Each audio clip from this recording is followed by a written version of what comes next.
માને ભગવાન કરતાં પણ વધારે મહત્વનું સ્થાન આપવામાં આવ્યું છે, પરંતુ અત્યારે કળિયુગે માછા મૂકી દીધી છે. સંબંધો તો મરી પરવાર્યા છે. એક માં પોતાના બાળકને કેવી રીતે ત્યજી શકે? આ વિચાર માત્રથી સામાન્ય વ્યક્તિનું હૃદય દ્રવી ઉઠે, પરંતુ આવી એક ઘટના પ્રકાશમાં આવી છે. ભાવનગર શહેરમાં માતાએ બાવળના કાંટામાં નવજાત શિશુને ફેંકી દીધું હોવાનો કરુણ બનાવ સામે આવ્યો છે. જો વિગતે વાત કરવામાં આવે તો આ સમગ્ર ઘટના ભાવનગર શહેરના ટોપ 3 સર્કલ પાસે આવેલ વસંત વિહાર સોસાયટી નજીક બની છે. તાજા જન્મેલા નવજાત શિશુને તેની માતાએ હેવાન બનીને બાવળની કાંઠમાં ફગાવી દીધું, પરંતુ નવજાત શિશુના ભાગ્યમાં નવું જીવન લખ્યું હશે.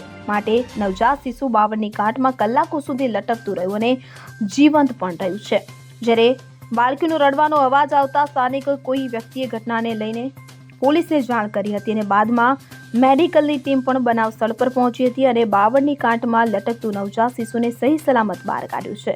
મળતી વિગતો પ્રમાણે હાલ આ નવજાત શિશુને સારવાર અર્થે હોસ્પિટલ ખાતે ખસેડવામાં આવ્યું છે. ત્યારે હોસ્પિટલમાં તેની સારવાર ચાલી રહી છે, પરંતુ એક માતા આવું કેવી રીતે કરી શકે?